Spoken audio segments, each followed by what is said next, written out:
Nous sommes samedi 15 mars. Mesdames et messieurs, bonsoir et bienvenue dans ce journal. Le président de la République, Ibrahim Boubacar Keïta, a regagné Bamako cet après-midi après une visite de travail de 72 heures en République du Congo. Vous le voyez sur ces images.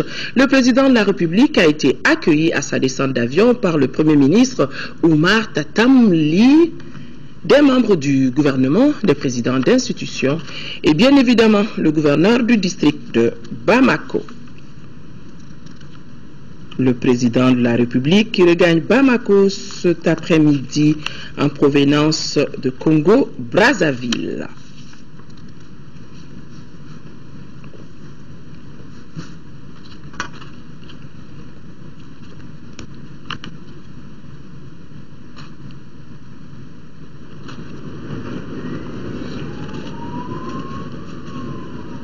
Voilà des images d'arrivée du président de la République qui a séjourné au Congo-Brazzaville pendant 72 heures pour une visite de travail. La couverture sanitaire universelle, ses implications politiques et budgétaires, c'est le thème de la journée de plaidoyer initiée à l'intention des parlementaires. Les participants vont être édifiés sur la problématique liée à la mortalité maternelle et infantile, les défis relatifs à l'accès de tous aux soins, entre autres. La rencontre est initiée par des ONG World Vision et Save the Children et bien évidemment leur partenaire, nous dit Ramata Konati. À l'approche de l'horizon 2015 où seront évalués les objectifs du millénaire pour le développement, l'heure est à la sensibilisation des députés sur la couverture sanitaire universelle. À cet effet, des communications sont faites sur la fistule et la mortalité maternelle néonatale et infantile. Car notre pays, le Mali, est dans une perspective d'améliorer son système de santé et surtout de répondre aux aspirations des populations pour une couverture sanitaire universelle permettant à tous d'accéder aux services de santé préventifs, curatifs, de réadaptation et de promotion sans que leur coût ne soit une barrière pour les usagers. Dans ce domaine, des efforts sont en cours dont la création et la mise à l'échelle des centres de santé communautaires, la mise en œuvre de l'assurance maladie obligatoire AMO et du régime d'assistance médicale RAMED.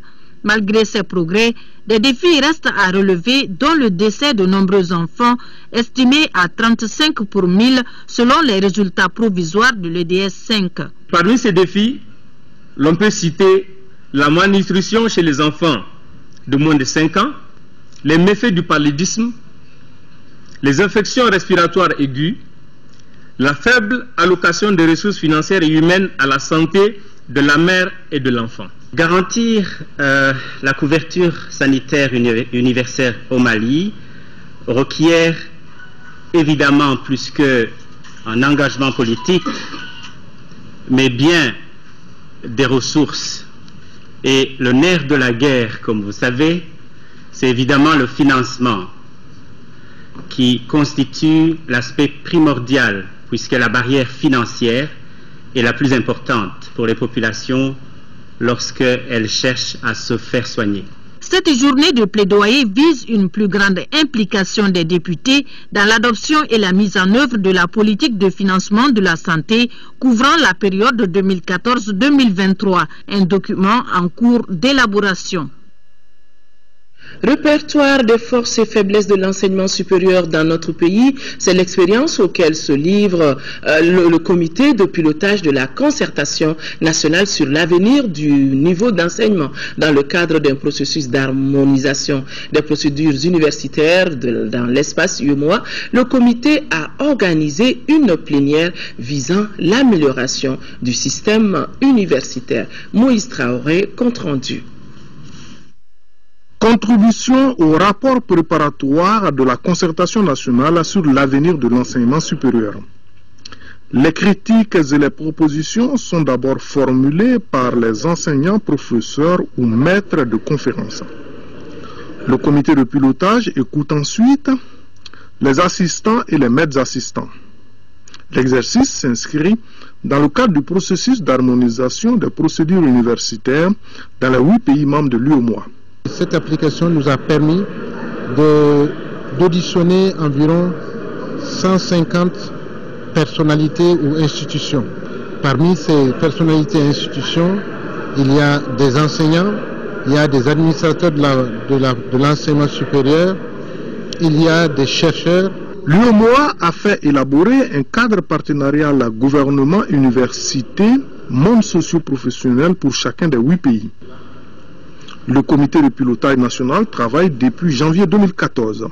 Nous entendons de ces 2 rencontres que ces enseignants directement nous disent quels sont les points forts, quels sont les points faibles de l'enseignement supérieur actuellement au Mali. Et surtout, qu'ils nous fassent des propositions de solutions concrètes, réalistes et réalisables.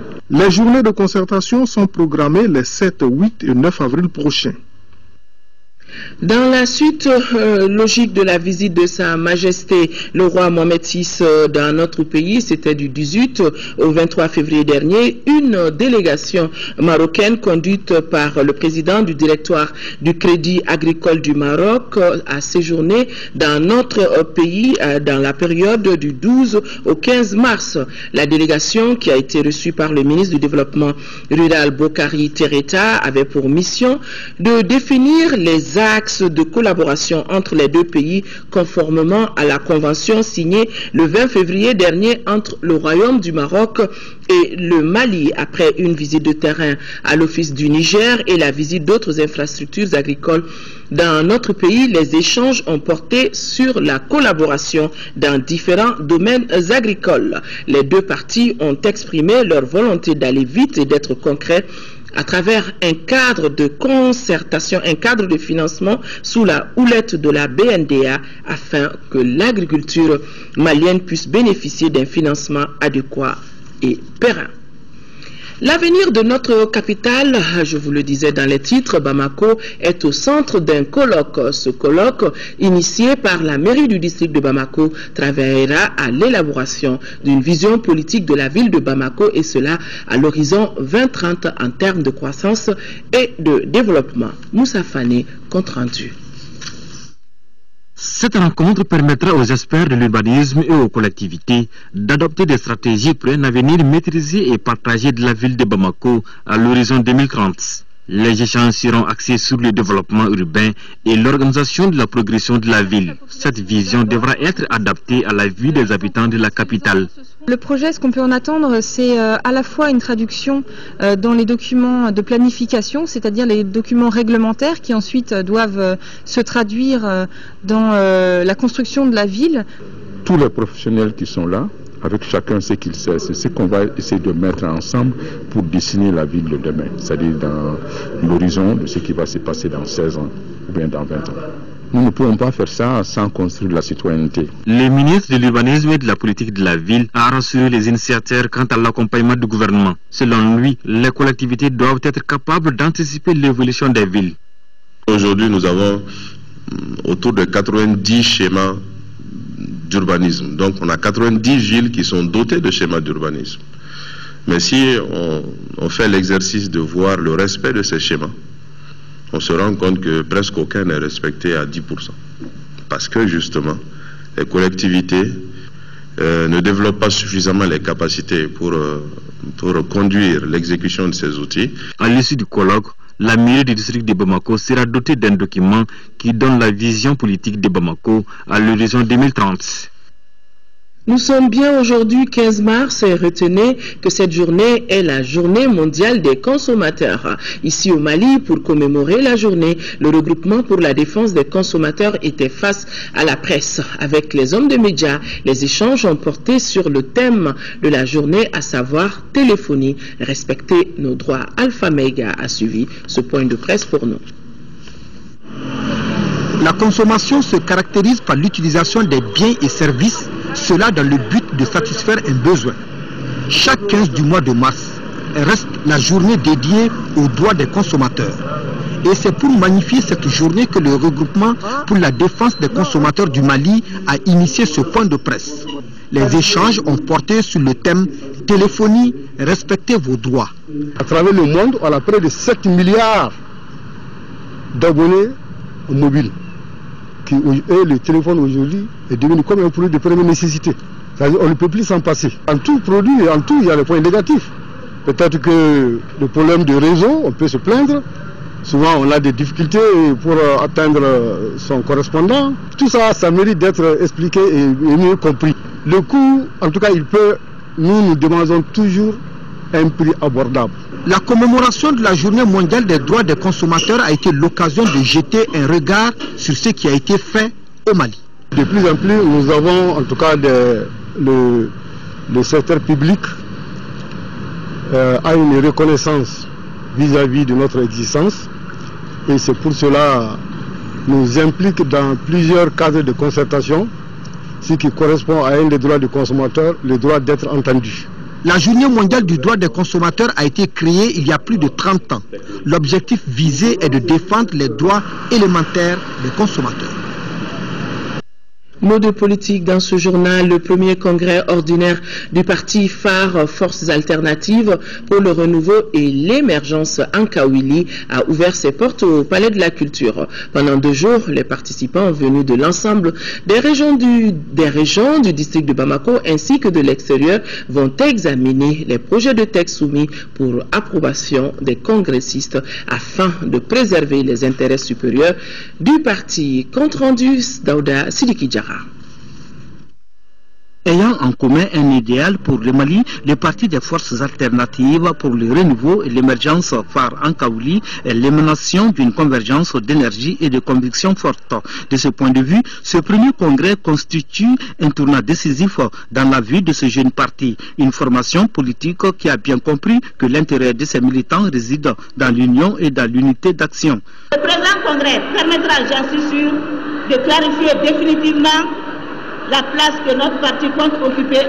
Cependant, rien, absolument rien, ne doit nous détourner des valeurs et des principes qui fondent notre engagement et notre action politique. À participer avec vigilance, lucidité et responsabilité à la relecture des textes fondamentaux de notre parti afin de consolider les actions et envisager l'avenir avec confiance. Une nouvelle ère s'ouvre ainsi pour le parti phare Ankawili, avec comme ambition un programme de société à hauteur de souhait. C'est pourquoi le présent congrès devra sans nul doute porter Modibo Sidibé à la tête de ce parti. Un homme qui a une grande ambition pour son pays, bâtir l'État, reconstruire la nation.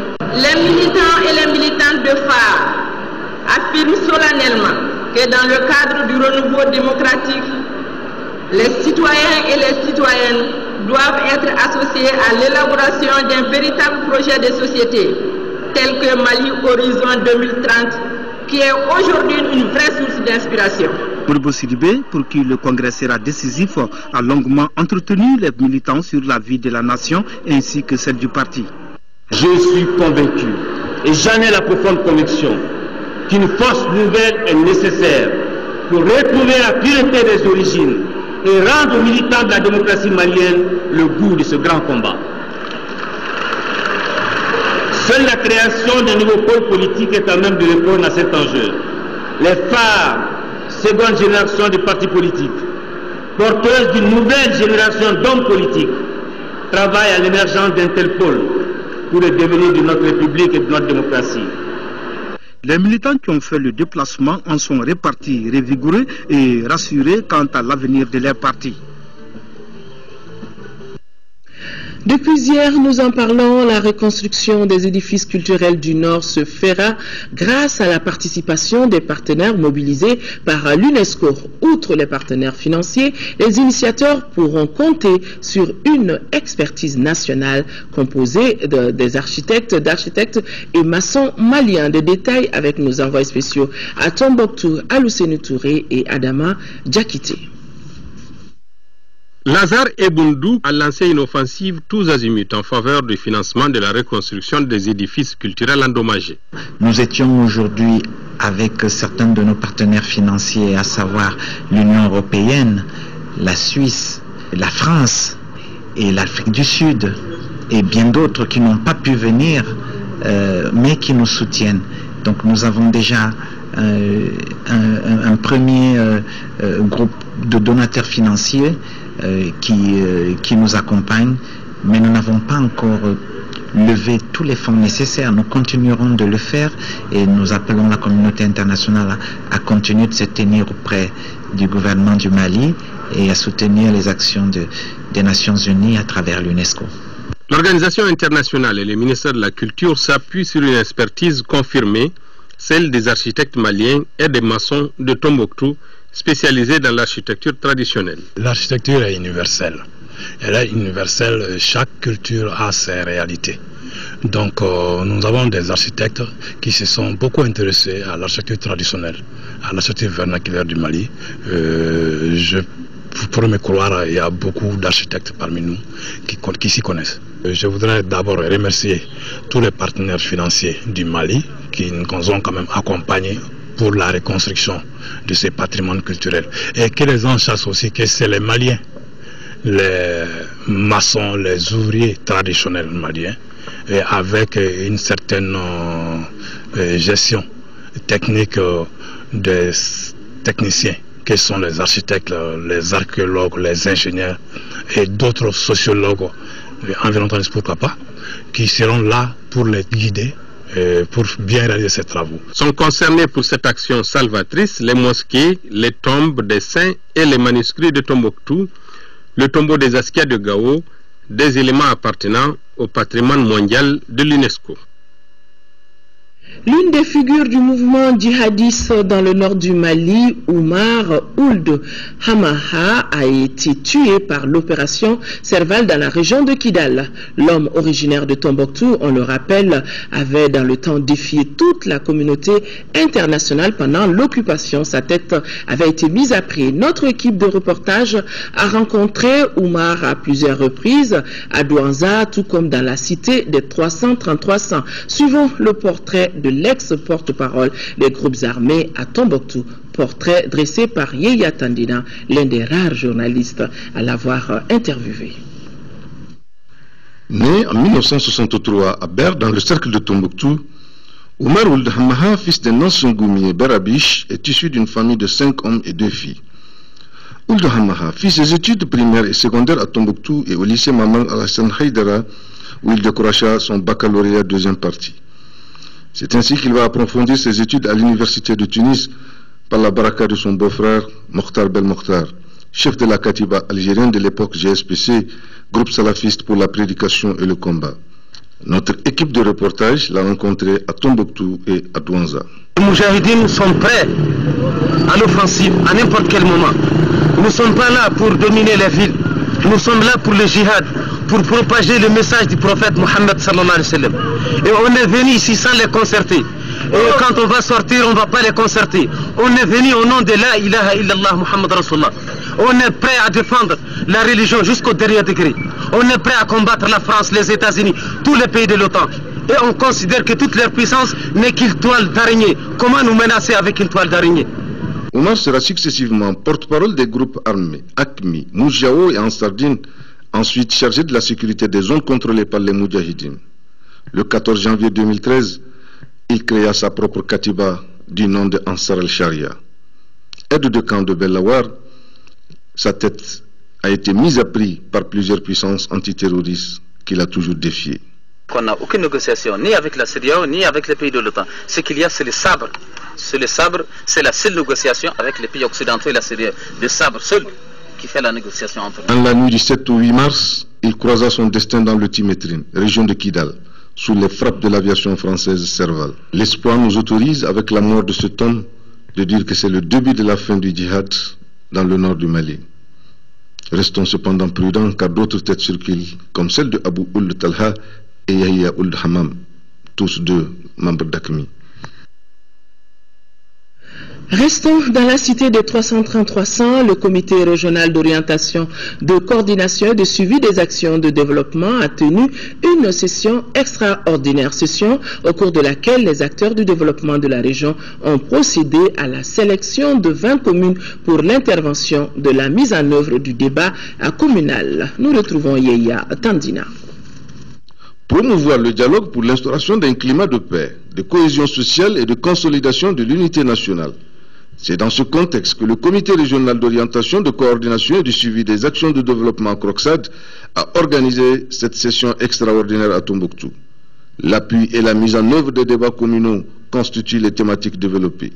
Cette rencontre se tient dans une dynamique que les APL ont initiée, celle d'asseoir la cohésion sociale et de contribuer en plus à la stabilité dans ce pays, dans un moment que nous pouvons appeler le retour de la paix dans certaines parties du Mali.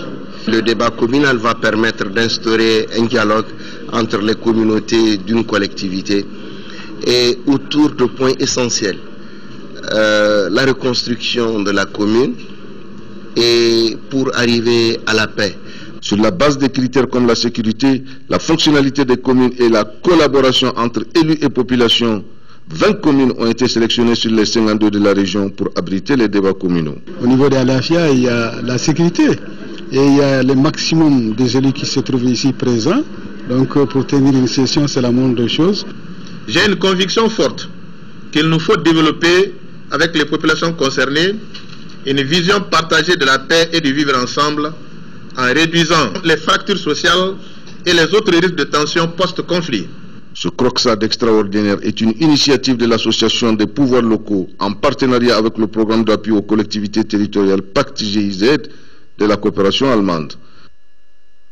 Gao vient d'abriter le lancement des travaux de haute intensité de main-d'œuvre du programme d'intervention d'urgence des 3 régions du Nord et du cercle de Douanza. Au total, plus d'une centaine de jeunes prennent part à ce programme initié par le Conseil national de promotion du volontariat à travers l'ONG Appui à l'autopromotion communautaire Benkan APC Benkan. Reportage Aïssata Salihou Meiga. Réussir le retour d'une paix définitive et retrouver la cohésion sociale entre les différentes communautés pour un développement durable sont les objectifs majeurs de cette rencontre intercommunautaire de Bourem. Initiée par le Centre humanitaire pour le dialogue, ce cadre d'échange regroupe au total 120 participants venus des 5 communes du cercle.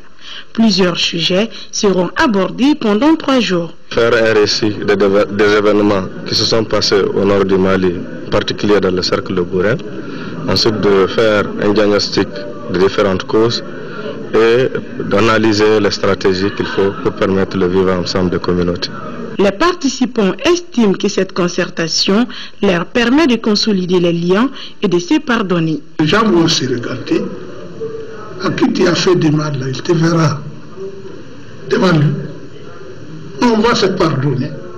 On va rectifier les tirs. Les autorités locales trouvent nécessaire la pérennisation de ces genres de rencontres pour la résolution des difficultés du moment. Il devient nécessaire, sinon indispensable, de multiplier ces genres de rencontres d'échange et de concertation afin de trouver les solutions aux difficultés que nous vivons pour gagner le retour définitif de la paix et de la stabilité.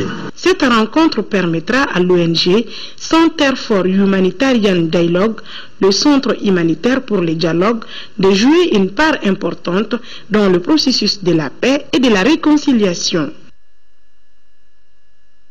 C'était plutôt une rencontre intercommunautaire, rencontre qui s'est tenue à Bourem dans le cadre de la réconciliation et du retour de la paix.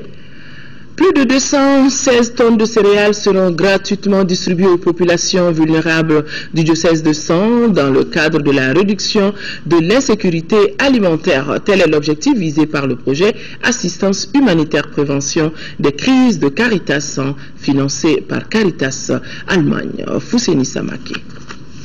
216 tonnes de céréales, un jardin maraîcher, des intrants maraîchers pour un coût total de 65 595 700 francs CFA seront gratuitement distribués aux populations vulnérables dans le diocèse de Sens. Cette action du projet Assistance humanitaire prévention des crises vise à réduire l'insécurité alimentaire due au déficit pluviométrique de la campagne agricole 2013.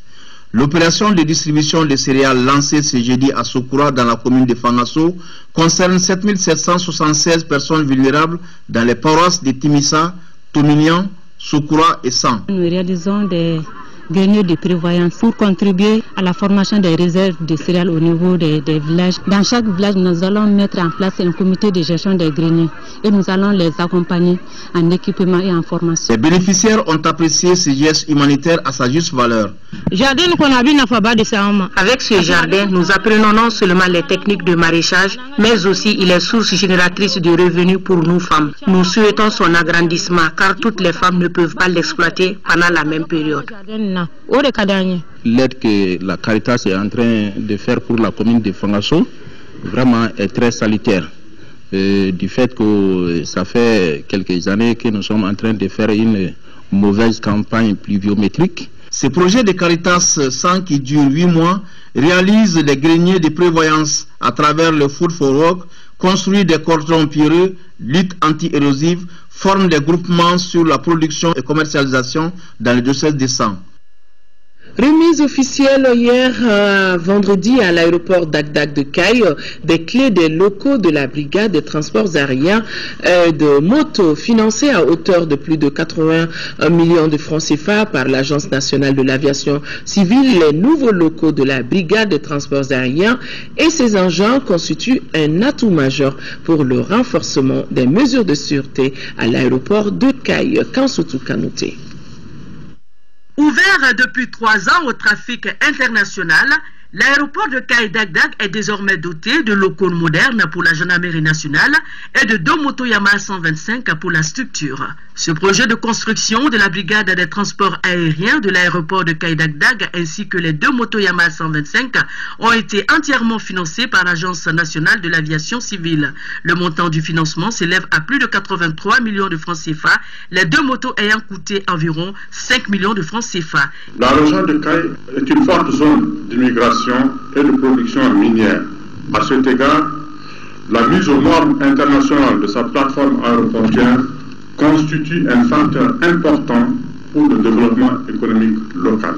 Cette infrastructure, à n'en pas douter, va améliorer les conditions de travail des gendarmes dans l'accomplissement de leur mission traditionnelle de sécurisation des personnes et de leurs biens. Le gouverneur de la région de Caille a salué cette initiative de l'Agence nationale de l'aviation civile qui permettra le démarrage effectif des activités aériennes en région de Caille. Quand on conçoit du bâtiment et des moyens blancs, et que nous sommes toujours preneurs et demandeurs pour d'autres appuis de ce type-là, notamment en moyens roulants mais mieux protégés.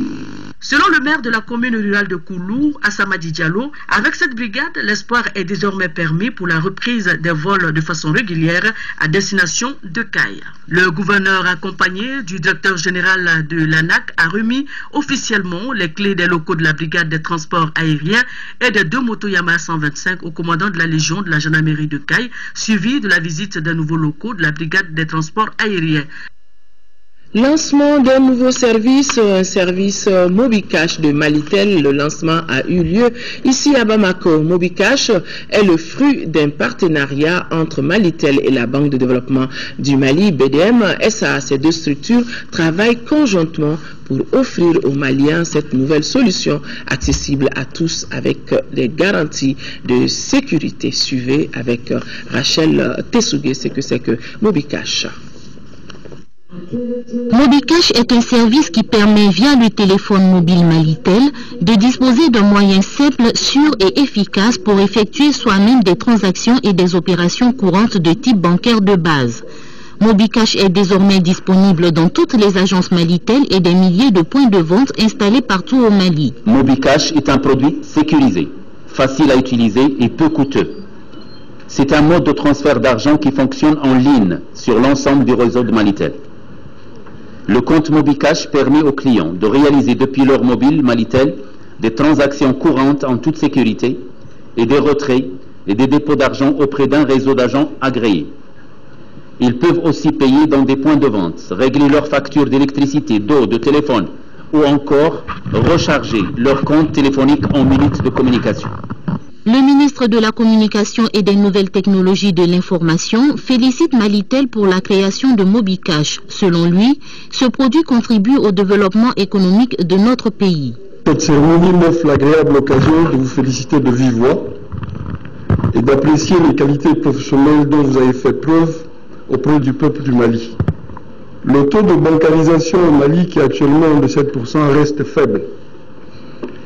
La solution permettra à toute cette population non bancarisée d'avoir accès aux moyens de paiement électroniques sécurisés, fiables, rapides. La société Malitel compte actuellement plus de 10 millions de clients. Conforme à sa vocation d'opérateur global de télécommunications, elle offre une gamme de produits et de services complets aux particuliers, aux entreprises et aux institutions nationales et internationales. La Confédération syndicale des travailleurs du Mali, CSTM, s'agrandit. Le syndicat des motos-taxis vient de signer son acte d'adhésion. L'acte d'affiliation qui a été signé vise comme objectif essentiel la défense des intérêts matériels et moraux des militants au sein de la centrale syndicale Alpha Mega. À Bamako, les motos-taxis sont nombreuses. Le transport des marchandises reste leur principale activité. Depuis un certain temps, ces conducteurs d'engins à 3 roues sont regroupés en syndicats. Pour cette raison, ils ont décidé de marquer leur adhésion au sein de la Fédération nationale des transports, membre de la CSTM. C'est dire que l'unité et la solidarité entre syndicats constituent le socle sur lequel repose toute action syndicale. La CSTM, c'est le plus grand syndicat qui fait le choix de notre mototaxi. Parce que tout le monde sait aujourd'hui que mototaxi a des problèmes à Bamako. Nous souhaitons le soutien de ce système. Nous souhaitons la bienvenue à nos camarades conducteurs des mototaxis au sein de la Fédération nationale des transports et les encourage au respect des droits syndicaux. L'acte d'affiliation du syndicat des mototaxis vise comme objectif la défense des intérêts matériels et moraux des militants. Un mariage de bon sens, un mariage syndical qui tend vers le développement et la liberté syndicale. La formation au dialogue interreligieux était le thème de la rencontre entre les grands séminaires du Burkina Faso, du Niger, du Mali et de Guinée-Conakry. La formation a pris fin au grand séminaire de Yessamaya, ici à Bamako. Au cours de cette rencontre, les formateurs ont planché sur la problématique du dialogue interreligieux. Laurent Diakité, compte rendu. Durant une semaine au camp d'initiation de Samaya, les formateurs des grands séminaires du Burkina, Niger, Mali et Guinée-Conakry ont réfléchi et médité sur la problématique du dialogue interreligieux avec le thème « Formation au dialogue interreligieux ». Cette formation des formateurs vise à favoriser une meilleure formation des futurs pasteurs que sont les séminaristes dans le domaine du dialogue interreligieux. Lecture spirituelle, cours systématiques sur le dialogue interreligieux sont autant de moyens de former les pasteurs de demain. Prenant la parole au nom de l'archevêque de Bamako, le vicaire général de l'archidiocèse de Bamako a dit que le thème formation au dialogue interreligieux est d'actualité, surtout au Mali, qui sort d'une crise au cours de laquelle les religions ont été menacées. Nous venons de vivre un temps assez difficile au Mali. L'année dernière et avant, pour une question de religion, on est parti démolir des mosquées et de ceci, de cela, et tuer des personnes au nord du Mali. Ça ne nous a pas laissé indifférents. Alors merci d'avoir choisi ce thème pour réfléchir vous-même d'abord en tant que formateur et pour que demain, après-demain, dans nos grands séminaires de la sous-région, nos grands séminaristes, les futurs prêtres, puissent être déjà imprégnés de cet esprit de dialogue. Cette rencontre inter-grand séminaire a été marquée aussi par la visite du centre Foi et Rencontre avec l'Institut pour la formation islamo-chrétienne. Le prochain rendez-vous, c'est en mars 2016. Dans le cadre de l'action gouvernementale en matière d'assainissement de nos villes et campagnes, le collectif des femmes de l'éducation a procédé au lancement d'une vaste campagne de salubrité qui va s'étendre sur toutes les académies d'enseignement dans notre pays.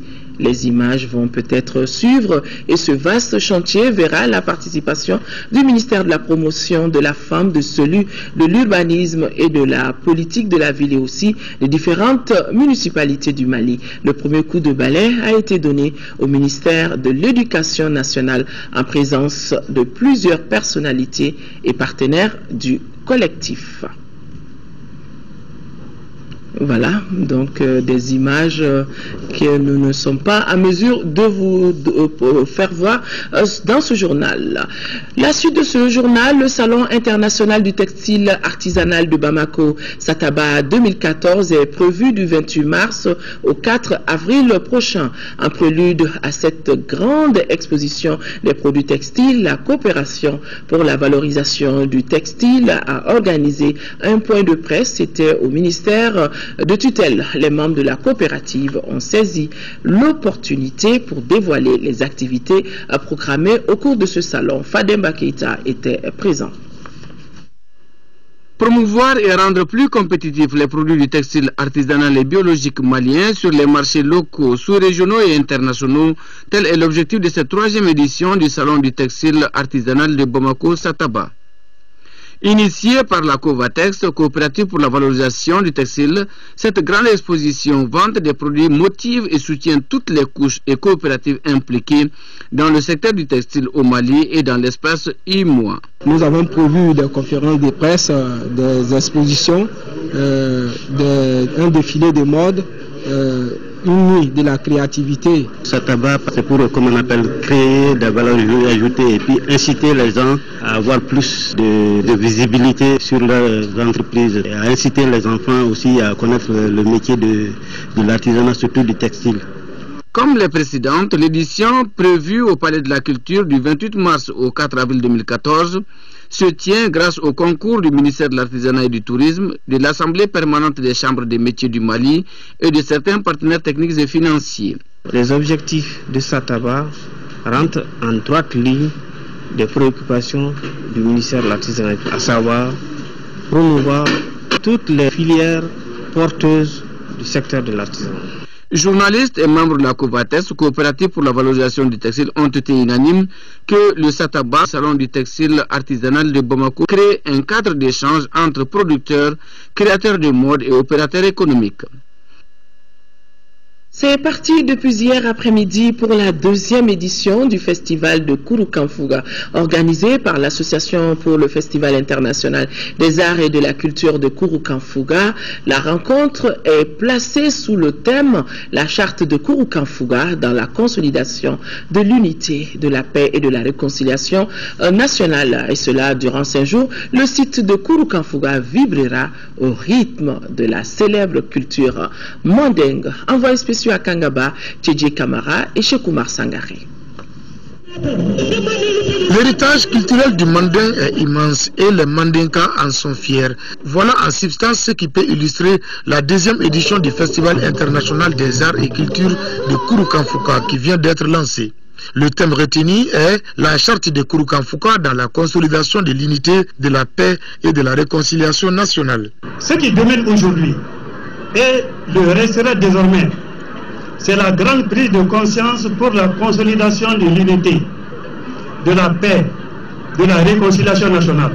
Cette cérémonie de lancement a été un avant-goût des 5 jours d'intenses activités culturelles. Elle a été marquée par le défilé des troupes des pays invités comme la troupe Warba du Burkina Faso, le Tambacounda du Sénégal et la Guinée-Conakry. Aussi, des piliers de la culture mandingue comme le Nyamakalaya des griots et le Donsoya des chasseurs étaient au rendez-vous.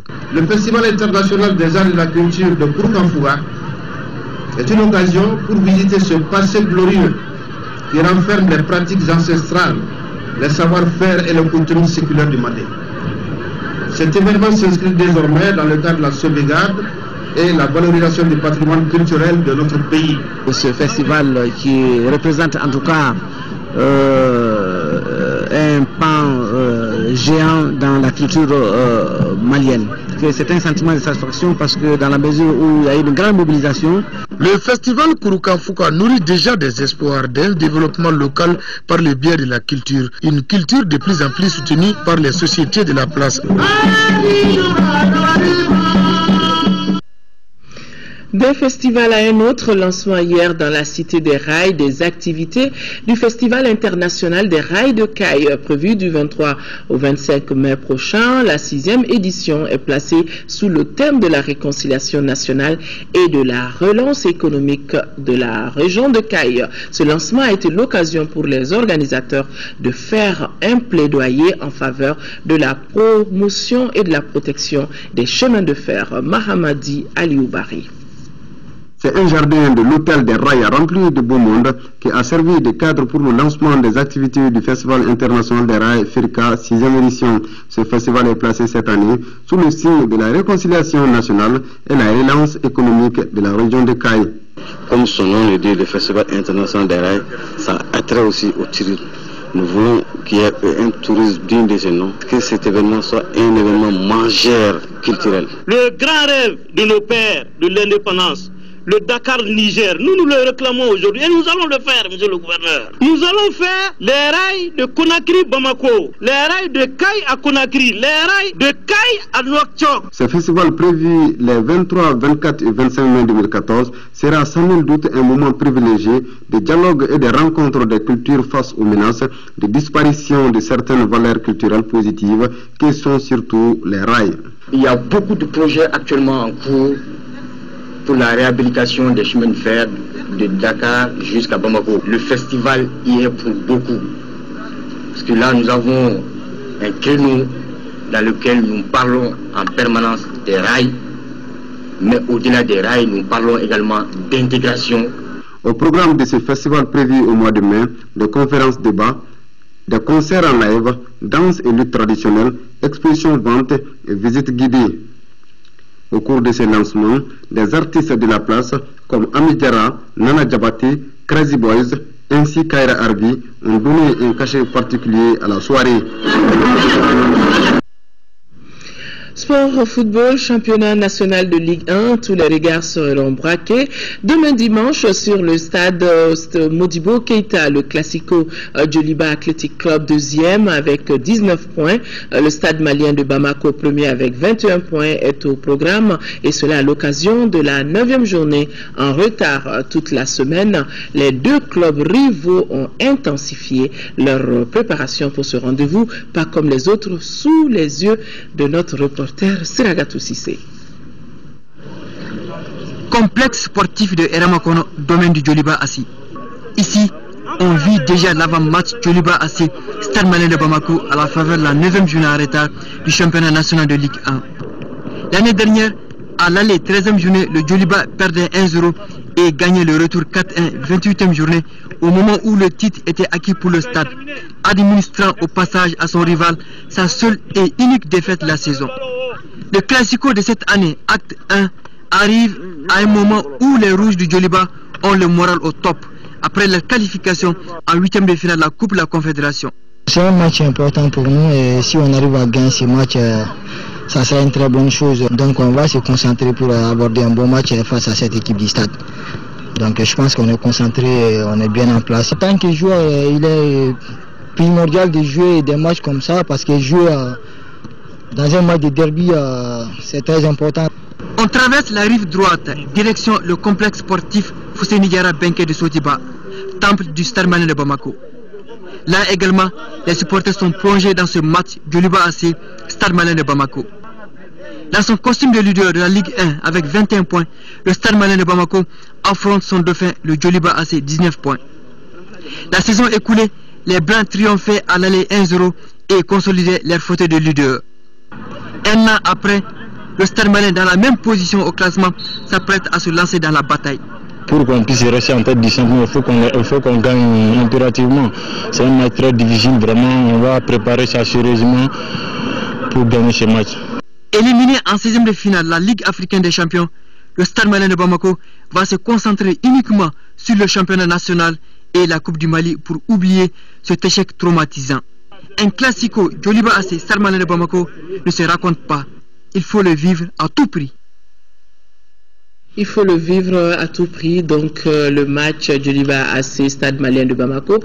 Coup d'envoi demain dimanche à partir de 17h au stade Modibo Keïta. L'Union nationale des anciens footballeurs du Mali a tenu une assemblée générale extraordinaire. Au centre des discussions, la relecture des textes de l'UNAFOM et la création de la mutuelle des anciens footballeurs. Khalifa Namatraoré. L'Union nationale des anciens footballeurs du Mali entend se doter d'instruments juridiques fiables afin de mener à bien sa mission. L'Assemblée générale extraordinaire organisée à cet effet a regroupé des anciens footballeurs de différentes générations venus de Bamako, des régions et de la France. Il s'agit au cours de ces assises de faire le toilettage des textes de l'UNAFOM et les faire adapter aux normes des instances de football. Nous avons constaté que nos textes n'étaient pas conformes à ceux de nos tutelles, notamment la CAF, la Fédération malienne elle-même et la FIFA. Donc nous avons voulu relire nos textes pour rendre conforme, par exemple, le mandat du bureau. Au lieu que ce soit 2 ans, qu'on le ramène à 4 ans, conformément à toutes les associations sportives. Nous avons également constaté qu'au cours de nos activités et du fonctionnement normal de l'Union, il nous manquait quelques commissions. Nous avons voulu renforcer le bureau pour mettre en place un certain nombre de commissions. L'UNAFOM se veut ambitieuse avec la mise en place d'un cadre social adéquat pour l'avenir du footballeur malien après carrière. Les perspectives, c'est beaucoup d'activités. C'est dynamiser l'Union, enfin la Mitafoot, 2, créer le fonds social de solidarité. Nous avons également en vue de travailler pour que ceux qui ne sont pas avec nous ne soient pas oubliés. Le comité exécutif de la Fédération malienne de football a tenu à apporter tout son soutien à l'UNAFOM pour l'atteinte de ses objectifs. Cette association, c'est l'association de la Fédération malienne de football. On a des droits, on a des devoirs, mais nos devoirs doivent être dirigés principalement vers cette association. Vous avez tout fait pour ce pays, on doit vous assister. Et je tiens à le dire au nom du comité exécutif de la Fédération malienne dont je suis membre. Pendant tout notre mandat, nous ne cesserons jamais de vous accompagner dans toutes vos activités. Les anciens footballeurs du Mali se retrouveront dans quelques mois pour un conseil ordinaire qui élira un nouveau bureau. Voilà, mesdames et messieurs, c'est donc tout pour ce journal. Merci de l'avoir suivi. L'information reprendra ses droits déjà à midi avec Ibrahima Djombele pour Actu Hebdo et 13h le journal avec Mohamed Touré. Excellente nuit à tous. Au revoir.